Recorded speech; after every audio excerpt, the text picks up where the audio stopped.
आता सृष्टी कशी उत्पन्न झाली हे तुम्हाला ऐकायचंय। प्रथम भगवान नारायणापासून ब्रह्माजीची उत्पत्ती झाली। भगवंताच्या नाभी कमलातून एक कमल उगवलं। काय उगवलं?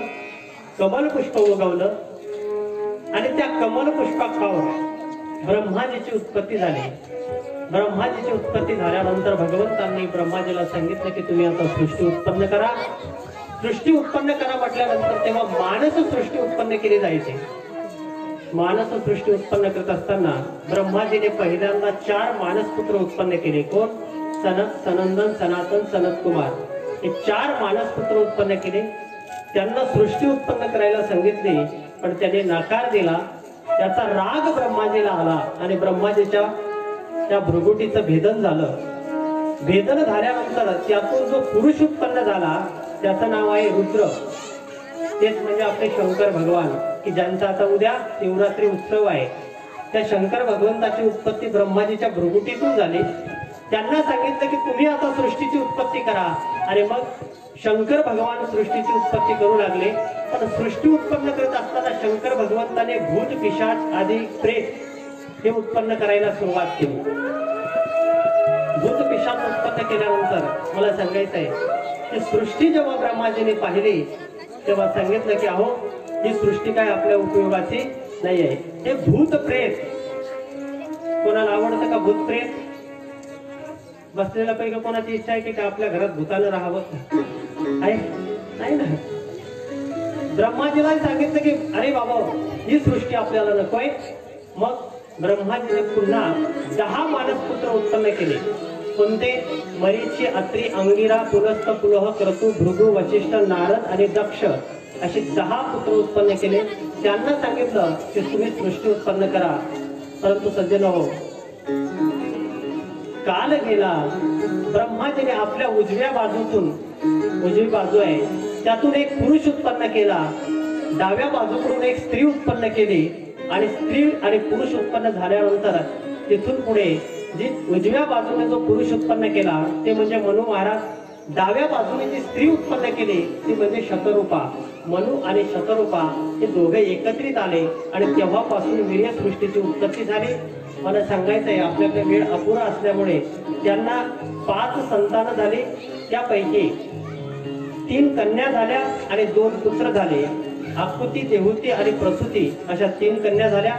राजा प्रियव्रत आणि उत्तानपाद अशी 2 मुलं झाले। एकाचं चरित्र सांगितलं गेलं की राजा मनु महाराजांची पुत्री जी आकुती, देहुती आणि प्रसूती, प्रथमतः देहुतीचं चरित्र सांगितलं गेलं। देहुती उपवर झाल्यानंतर तिचा विवाह कोणासोबत करायचा ठरल्या गेलं। राजाच्या स्वप्नामध्ये भगवान परमात्मा आला आणि त्याने सांगितलं की देहुतीचा विवाह हा कर्दम ऋषी सोबत करा। महाराज देहुती राजकन्या होती, मनु महाराजाची पुत्री होती आणि विवाह करण्याकरता सांगितला तो कर्दम ऋषीकडे। मला सांगायचंय कर्दम ऋषी एक फक्कड महात्मा होते। राहण्याकरता त्यांच्याकडे फारसं असं चांगलं काही नव्हतं। एक कुटिया बांधलेली होती आणि त्या कुटियात कर्दम ऋषी राहत होते। जेव्हा मनु महाराज आणि शतरूपा आपल्या मुलीचा विवाह करण्याकरता कर्दम ऋषीकडे गेले, कर्दम ऋषीने भगवंताला सांगितलं होतं भगवंताने की मी तुमच्या कुटी येणार आहे, तुम्ही देहुती सोबत काय करा? विवाह करा। सज्जनो कर्दम ऋषी विवाह करण्यासाठी तयार झाले परंतु आपल्या घरी अतिथी आलाय। मनु महाराज आले, शतरूपा आले, त्यांची कन्या देहुती आली आणि त्या देहुती सोबत आपल्याला विवाह करायचा आहे। पण घरात काम करायला तर काही दुसरं कोणी नव्हतं, एकटेच फक्कड महात्मा होते। त्याने तिथं 3 आसनं टाकली। भागवतामध्ये असं वर्णन आलेलं आहे। 3 आसनं टाकली कोणाकोणाकरता? अतिथी रूपात कोण कोण आलं होतं?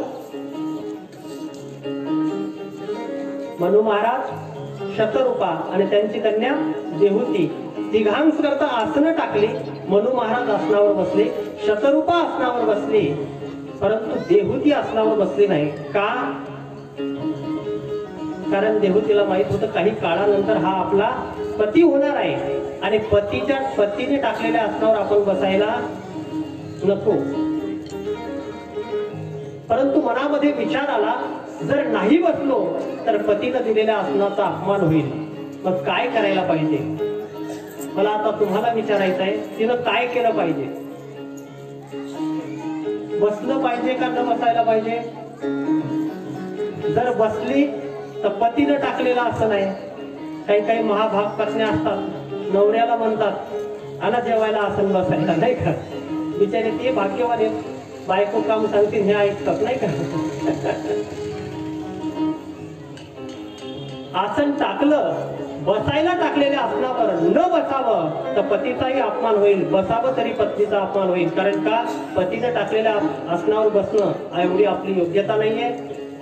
आणि जर न बसावं तर आसनाचा अपमान होईल. काय करावं? म्हणून नाईलाज झाला. शेवटी देहूती त्या आसनाच्या शेजारी बसले आणि आपला उजवा हात आसनावर ठेवला.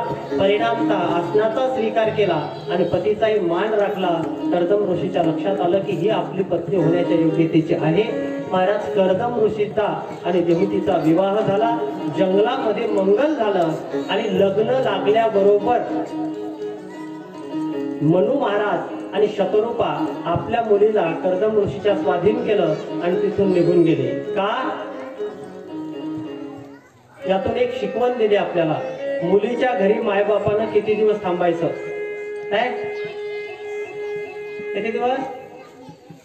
आपण गेलो की तिथं स्थान मांडतो, नाही का?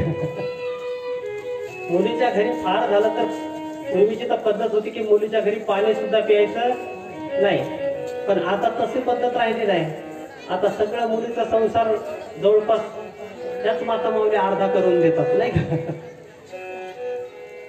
राजकन्या होते पण पुढं आपल्या मुलीचं काय होईल हे बघितलं नाही. म्हणून महाराज आणि शतरूपा तिथून निघाले. सज्जन हो, जी राहण्याकरता कुटिया दिलेली होती, असं म्हणतात की त्या कुटियात फक्त जिथपर्यंत आसन बसायला पाहिजे तेवढीच जागा चांगली होती.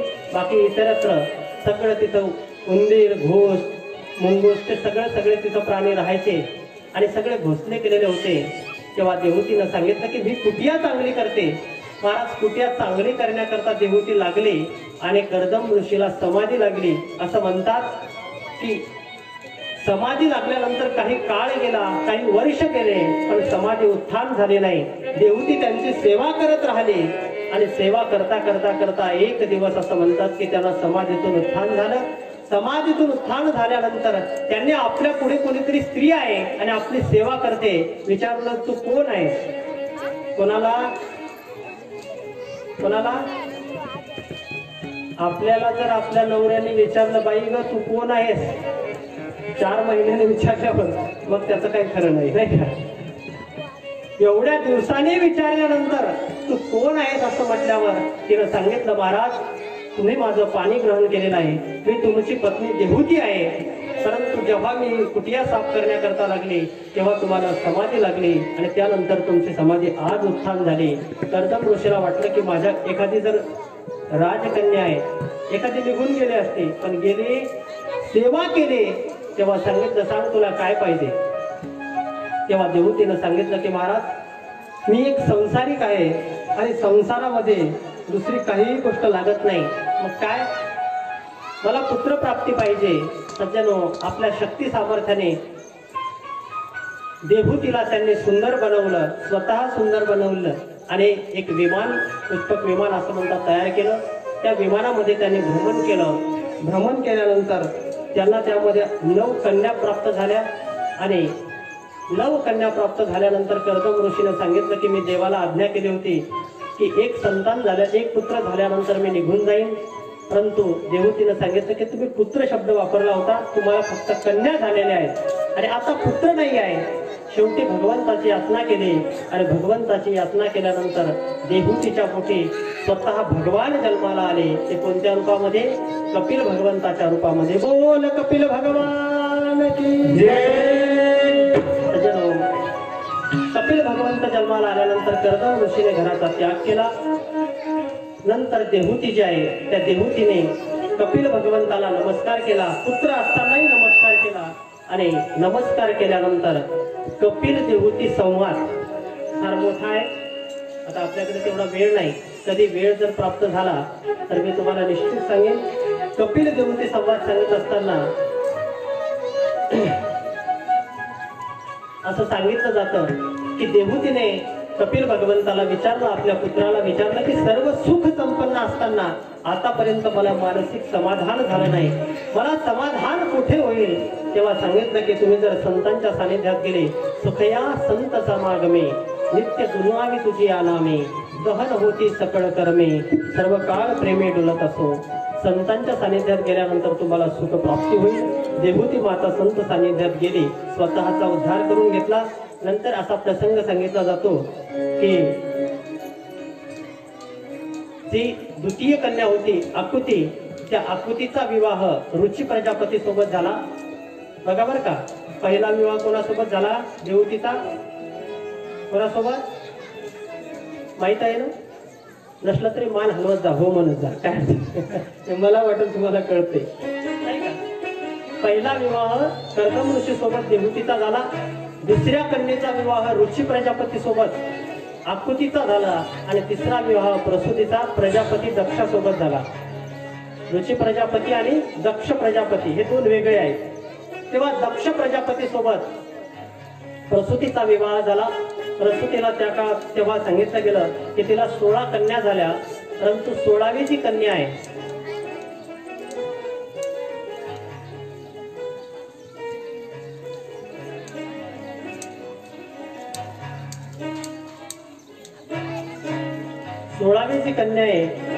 प्रसूतीची, तिचा विवाह दक्ष प्रजापती सोबत झाला. पण दक्ष प्रजापती सोबत झाल्यानंतर दक्ष प्रजापती झाल्यानंतर त्यांना ज्या पुत्र कन्या प्राप्त झाल्या त्यापैकी एक कन्या, तिचं नाव सती, आणि त्या सतीचा विवाह शंकर भगवंतासोबत झाला. पण प्रकार असा घडला की एक वेळेस सतीनं आपला देह आपल्या पित्याच्या यज्ञामध्येच काय केला? नष्ट केला. असं म्हटल्यानंतर शौनकाधिकाने प्रश्न विचारला की महाराज असा काय प्रसंग घडला होता की सतीला आपल्या वडिलांच्या यज्ञामध्ये आपला देह त्यागावा लागला? तर त्याचं कारण सांगितलं जातं की एक वेळेस ब्रह्माजीने जेव्हा दक्षाला प्रजापती ही पदवी दिली, तेव्हा प्रजापती पद आपल्याला भेटलंय आणि त्यामुळे त्यांनी सत्कार समारंभ ठेवला, नाही का? आपल्याकडे जर एखादं पद आपल्याला मिळालं तर त्याच्याबद्दल आपण काय ठेवतो?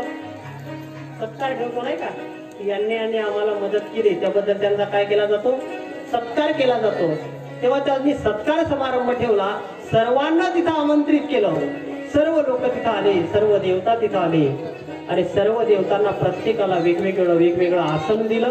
प्रत्येक जण आसनावर बसलं आणि जेव्हा राजा दक्ष प्रजापती सभेमध्ये आला, तेव्हा सभेमध्ये आल्यानंतर सर्व लोक उठून उभी राहिली. पण सांगू का तुम्हाला, जेव्हा एखादा साहेब आपल्या ऑफिस मध्ये जातो तेव्हा त्याच्या सत्काराकरता किती लोक उभे राहिले? हा ते बघा, कोण खाली बसलं, नाही का? माणसं चांगलं नाही वाईट बघतात. किती लोकांनी आपला सत्कार केला याचं समाधान त्याला नसतं, कोणी केला नाही याचं दुःख त्याला असतं. आज दक्ष प्रजापती जेव्हा सभेत गेल्याबरोबर सर्व लोक उठून त्यांनी त्यांचा सत्कार केला, परंतु 3 व्यक्ती तिथं उठल्या नाही. कोण? एक ब्रह्मदेव उठले नाही, एक विष्णू उठले नाही आणि एक शंकर भगवान उठले नाही. दक्ष प्रजापतीने त्यांच्याकडे बघितलं आणि बघितल्यानंतर त्याला राग आला. का? की तिघं उठले नाही आता नाही. मग त्याने मनामध्ये विचार केला की विष्णू भगवान उठले नाही, काही हरकत नाही, कारण हे माझे आजोबा आहेत. ब्रह्माजी उठले नाहीत का? ब्रह्माजी माझे वडील आहेत. पण शंकर भगवान का उठले नाहीत? कारण शंकर भगवान कोण होते? त्यांना मुलगी दिली होती. म्हणजे कोण झाले ते? हे नातं चांगलं माहिती आहे, नाही का? माझा जावाई माझ्या सत्काराकरता का उठला नाही त्याचा राग आला. आणि राग आल्यानंतर महाराज जेव्हा तो त्या सिंहासनावर बसणार तेव्हा आसनावर बसण्याच्या अगोदर त्याचा राग अनावर झाला. आणि अनावर झाल्यानंतर त्यांनी पहिल्यांदा स्टेजवर जाण्याच्या अगोदरच सभा काय केली? सुरुवात केली, बोलायला सुरुवात केली.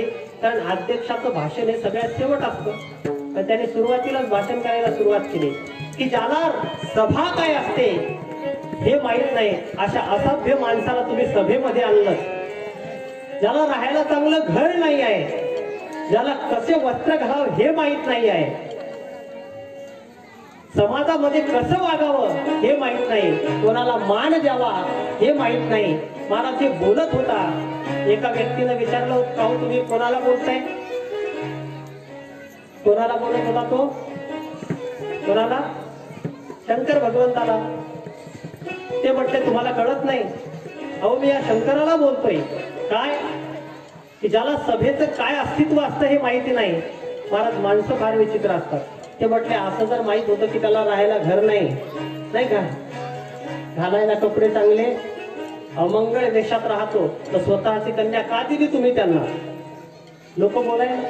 त्याने सांगितलं माझी इच्छाच नव्हती, पण माझ्या वडिलाचं ब्रह्माजीची इच्छा होती, म्हणून मी काय केलं, त्यांना माझी पुत्री दिली. नाही तर माझी मुलगी कुठं कमल नाही असा शब्द इथे वापरला. कमल नाही म्हणजे काय? किंवा इथं दुसरा एक शब्द वापरला त्याने, मृग नाही. आणि शंकर भगवंताला शब्द वापरताना त्याने वापरला मर्कट नयन. काय शब्द वापरला? स्वतःच्या मुलीला मृग नाही. मृग म्हणजे काय? हा, मृग म्हणजे हरण. हरणाच्या नयनासारखे माझ्या मुलीचे नयन आहेत. आणि शंकर भगवंताच्या नयनाचं वर्णन करत असताना सांगितलं की मर्कट नयन म्हणजे माकडाच्या नयनासारखी नयन. मग असा योग कसा? तर सांगितलं माझ्या वडिलांनी सांगितल्यामुळे मी काय केलं, त्यांना कन्या दिली. महाराज एवढा दक्ष बोलत होता, एवढा दक्ष बोलत होता, पण दक्ष बोलत असताना शंकर भगवान मात्र शांत होते. शेवटी शंकर भगवंतासोबत असणारा जो नंदी आहे त्याला राग आला की माझ्या स्वामीचा अपमान करतोय, माझ्या स्वामीच्या विरोधात बोलतो. उठला ताडकन आणि दक्षाला बोलणार तेवढ्यात शंकर भगवंताने हात धरला, म्हटले गप्प बस, बोलू नको. ही माझी काय आहे? हा, सासऱ्याच्या घरी सगळ्यालाच गप्प बसावं लागतं नाही का? नाही पाठवली मुलगी तर पुन्हा परेशानी नाही का? गप्प बस म्हटले. शेवटी नंदी गप्प बसला आणि गप्प बसल्यानंतर पुन्हा दक्षाचं बोलणं चालू होतं. राग आला आणि सांगितलं हे दक्षा, शंकर भगवान गप्प बसले पण मात्र आता नंदी गप्प बसला नाही.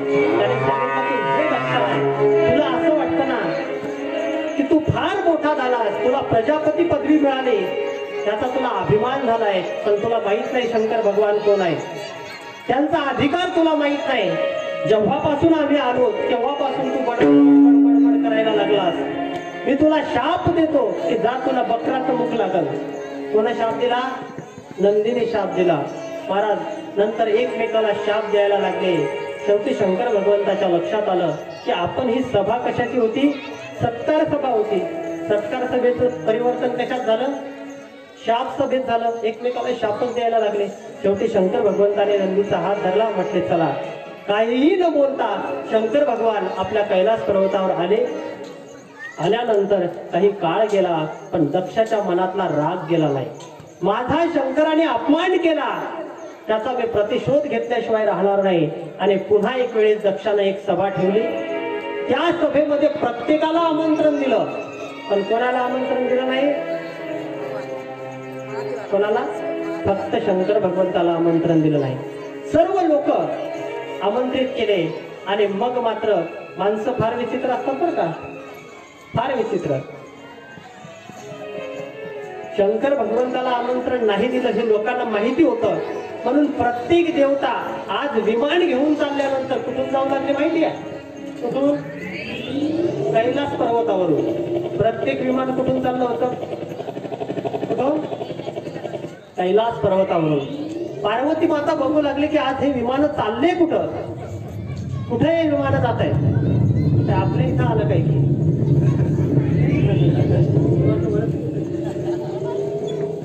ते चालले कुठं? परंतु देवता जे आहेत महाराज ते का जात होते तिथून? का जात होते सांगा बरं? दोघा भावांचं जर गावात भांडण असलं, सांगू का तुम्हाला? समजा दाभडी गावात जर दोघा भावांचे भांडणं असले आणि भावाला जर पंक्तीत जेवायला नसलं, तुम्हाला हे सांगतो का महत्वाचं? एका भावाच्या घरी लग्न समारंभ आहे पण दुसऱ्या भावाला तिथे जेवायला नाही. माणसं जेव्हा तांब्या भरून निघतात ना, तेव्हा ज्याच्या घरी जेवायला नाही, ज्या भावाच्या, त्याच्या दारातून मुद्दामून जातात आणि मुद्दामून हाक मारतात, ए अरे जेवायला जायचं नाही का? का याला टोचन नसलं नाही का? त्याला त्याचा त्रास झाला पाहिजे. म्हणून मी तुम्हाला सांगतो बरं का, या गोष्टी घडायला नको आहे. माणसं तिसरे माणसं यात जास्त फायदा घेत असतात. दोघांचं बिघडलं की तिसऱ्यात त्यात काय होतो, त्याला आनंद घ्यायला मिळतो. आणि म्हणून ते तांबे घेऊन कुठून जातात. इथं होतं का तसं भाऊ? इथं होतं का? नाही होत. मग गाबडी चांगली आहे म्हणायची नाही का.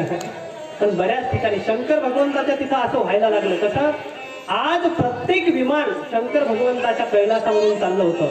आणि पार्वतीला बघितलं, पार्वतीला वाटलं इथे एवढे विमानं चालले, आपल्याला का कळलं नाही काय झालंय, नेमकं कशाची विमानं चालले. एक विमान वरून जात असताना पार्वती मातेने हाक मारली, विमान खाली उतरल्या गेलं. विचारलं का ग कुठं चाललात. तेव्हा त्यातले जे देवी होती त्या देवी बोलायला लागल्या, पार्वती अगं तुला माहित नाही, आम्ही तुझ्या वडिलाच्या घरी चाललो. तुझ्या वडिलाच्या घरी मोठा सत्कार समारंभ ठेवलाय आणि त्याकरता आम्ही चाललो. महाराज हे जेव्हा सतीला कळालं तेव्हा सती म्हणायला लागली, मनातल्या मनात तर तिला माहित होतं की आपल्याला काय आमंत्रण नाही आहे. पण सतीनं ती बाजू झाकून ठेवली. कारण बाजू कोणीकडली कुठली, हा तिने सांगितलं असं असं माझ्या वडिलाच्या घरी काय, निघा निघा, आम्ही पण काय करतो मागून येतो. महाराज का, कारण हे माहेरचं आहे. माहेरचा अपमान मुली सहन करत. आमचे स्वामीजी सांगायचे माहेरचा मोठेपणा महिलांना एवढा असतो बरं का. हो, त्यांनी जर माहेरून ते अंग घासायचा दगड जरी आणला तरी त्या म्हणतात हा आमच्या माहेरचा आहे. काय दगड अंग घासायला आणलेला, एवढा माहेरचा मोठेपणा असतो. आज माहेरचा मोठेपणा कमी होऊ नये म्हणून तिने लक्षात घेतलं. म्हटले माझ्या वडिलाच्या घरी काय, ठीक आहे म्हटले, तुम्ही व्हा पुढे मी येते. आणि आज शंकर भगवान जे आहेत तिथं आसन लावून बसले होते. तिथं सती माता गेली आणि तिने सांगितलं, म्हटले अहो तुम्हाला माहित आहे का. म्हटले नाही बा. म्हटले आज बघा बरं का, सतीच्या शब्दातलं कौशल्य बघा काय. भागवतामध्ये हे कौशल्य फार विशेष आहे. आज तिनं असं म्हटलं नाही की माझ्या माहेरात सत्कार समारंभ आहे. काय म्हटली ती, तुम्हाला माहित आहे का तुमच्या सासऱ्याच्या घरी काय आहे, सत्कार समारंभ आहे. माहेरात का नाही म्हणली, कारण बाजूक सध्या पडती होती नाही का, आमंत्रण दिलं का नाही माहीत नव्हतं. तुमच्या सासऱ्याच्या घरी सत्कार समारंभ आहे असं म्हटल्यानंतर शंकर भगवान म्हटले मग काही निरोप आला का आपल्याला. ते म्हटले आला असेल, पण कदाचित आपल्यापर्यंत पोहोचला, कारण माझे वडील काय असं करणार नाही आहे. त्यांनी नक्कीच कोणाकडे तरी काहीतरी चिठ्ठी पाठवली असेल. पण कदाचित काही काही वेळेस कसं होते, नेमका चांगला माणूस असतो, जवळचा असतो, त्यालाच निमंत्रण दिलं जात नाही. कदाचित असंही झालं असेल, पण माझ्या वडिलांनी निमंत्रण पाठवलं असेल. तेव्हा शंकर भगवान सांगायला लागले, म्हटले तुझ्या वडिलांनी निमंत्रण दिलं नसणार आहे. म्हटले का, आतापर्यंत सतीच्या वडिलांनी आपला अपमान केला ही गोष्ट शंकर भगवंताने घरी सांगितली नव्हती. सांगितलं जाऊ दे, आमंत्रण दिलं नसेल, तिला सांगितलं का दिलं नसेल ते सांगा. शंकर भगवंताने सांगितलं ते विचारायलाही नको आणि तुला सांगायलाही नको, तो विषय राहू दे. नाही नाही म्हटले माझ्या वडिलांनी नक्कीच आमंत्रण दिलं असणार आहे, का दिलं नसेल सांगा तुम्ही. तेव्हा शंकर भगवंताने सांगितलं, घडलेला प्रकार सांगितला की मागं असं झालं होतं, पूर्ण इतिहास मी तुमच्या पुढे ठेवलेला आहे. त्यामुळे कदाचित तुझ्या वडिलांनी आपल्याला आमंत्रण दिलं नसेल. सतीने सांगितलं जरी आमंत्रण नसेल तरी ते माझं माहेर आहे, चला मी तुम्हाला घेऊन जातो आणि मी माझ्या वडिलांना तुमची माफी मागायला लावते. परंतु शंकर भगवंताने सांगितलं नाही नाही, मी तिथं येणार नाही. का, महाराज असं सांगितलं जातं, आवत ही हरसे नहीं नैन नहीं समे तुलसी तहा न जाये चाहे कांचन बरस रे. आपल्या येण्याने जर समाधान होत नसेल तर अशा ठिकाणी कधी जायचं नाही.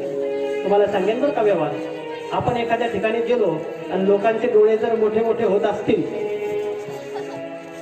तर अशा ठिकाणी जायचं नाही. तुमच्या जाण्याने जर एखाद्याला दुःख होत असेल तर अशा घरी आपण जायचं.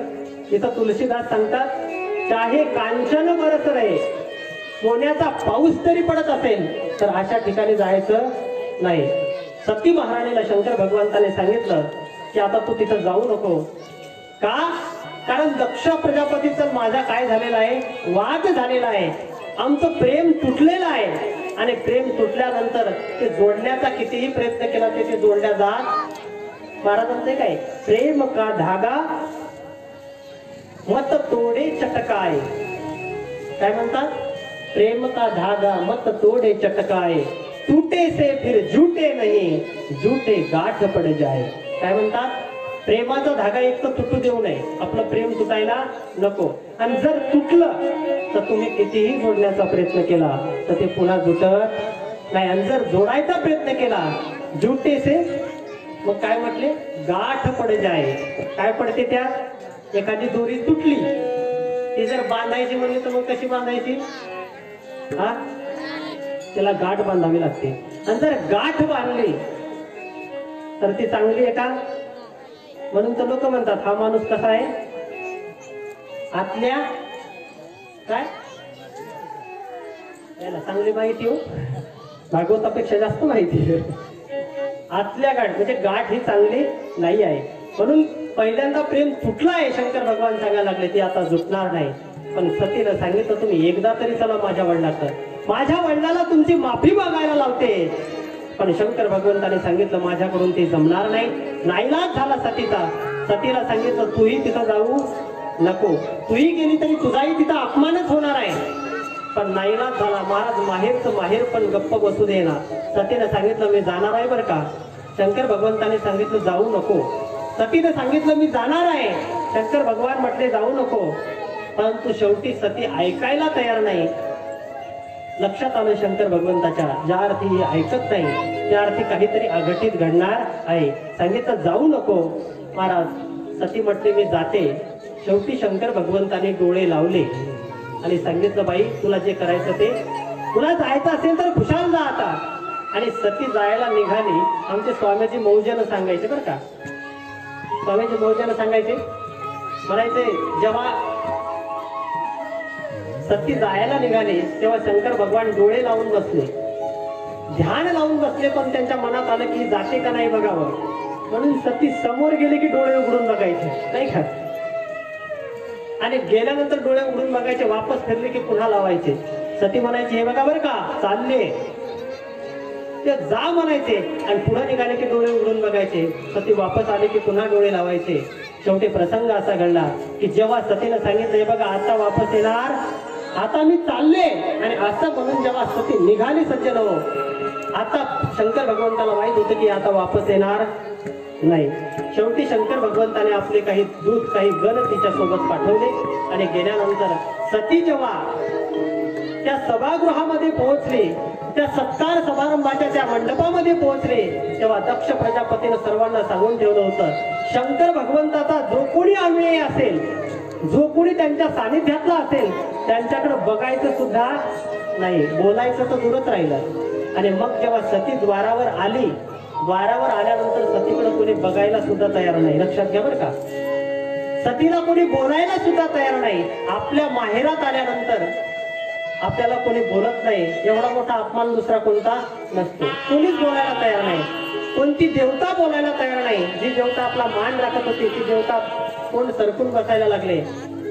तिला असं वाटलं जाऊ दे हे नाहीत बोलत.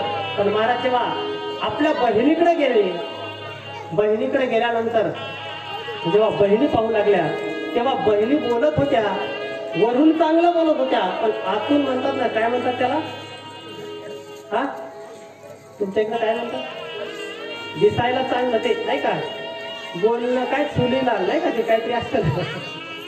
बोलायला लागले.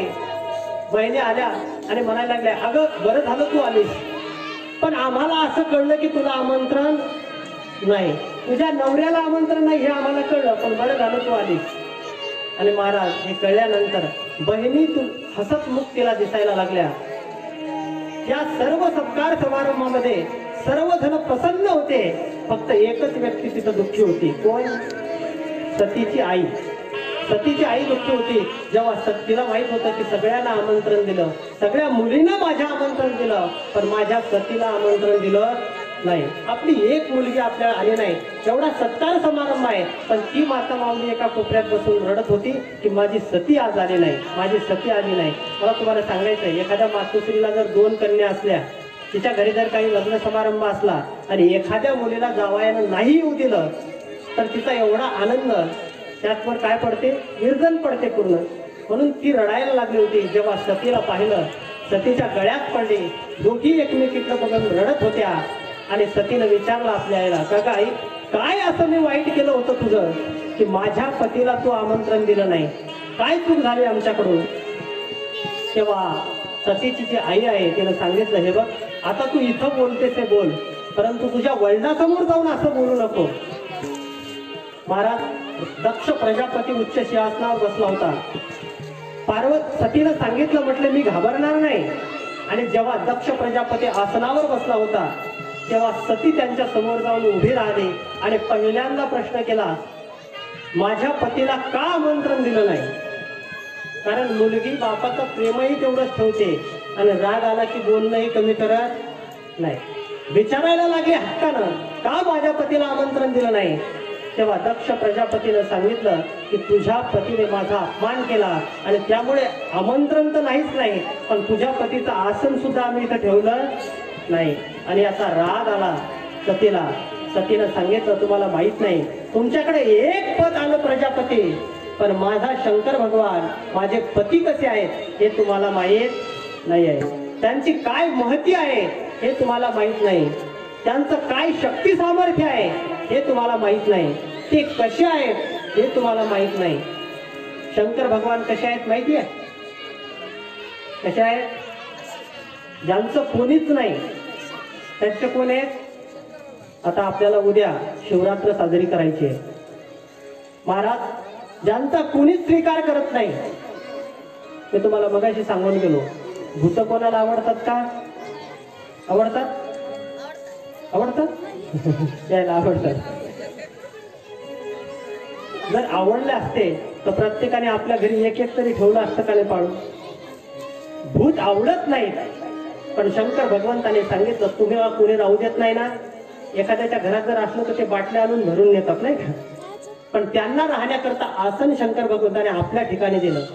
ज्यांना कोणीच स्वीकारत नाही त्याला शंकर भगवान स्वीकारतात. सब देवों से देव निराले, जय बम बम भोले.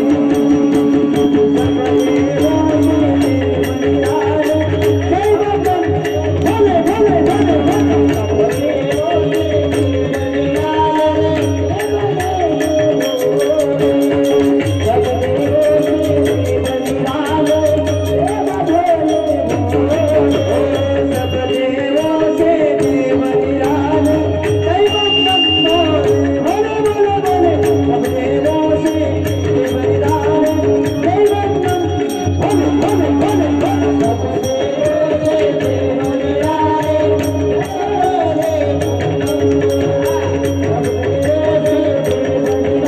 निराले,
सज्जन हो, ज्यांचा कोणीच स्वीकार करत नाही त्यांचे शंकर भगवान स्वीकार करतात. मी सांगितलं तुम्हाला, सर्प विंचू ज्यांना आवडत नाही त्यांचाही सत्कार करणारा कोण असतो? शंकर भगवान आहे. मला सांगायचं आहे, उद्या शिवरात्र आहे.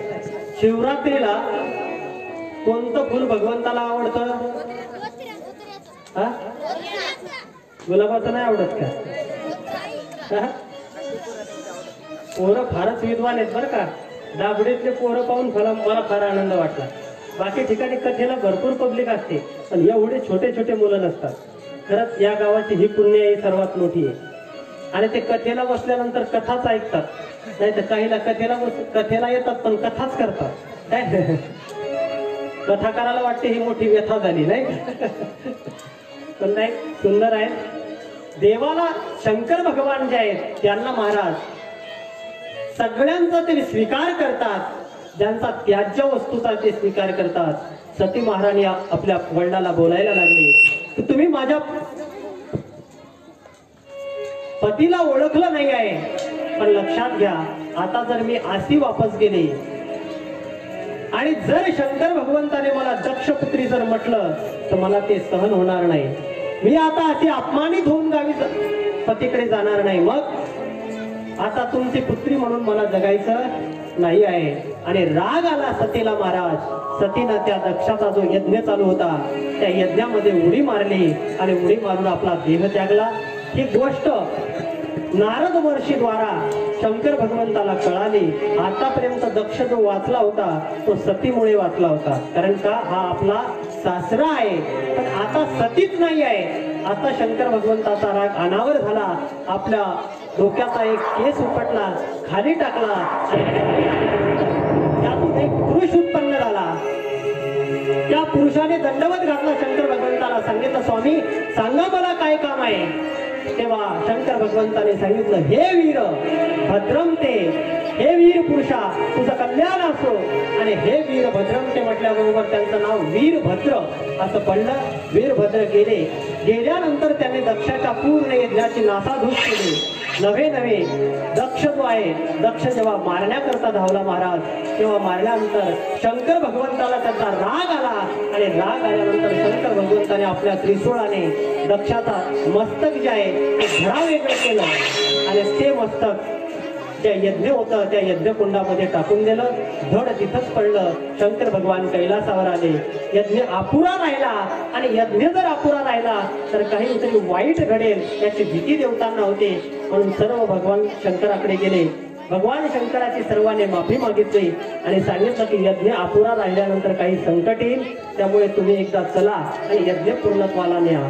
महाराज भोळी देवता होते. शंकर भगवान बाकीचा आसमान विसरले गेले.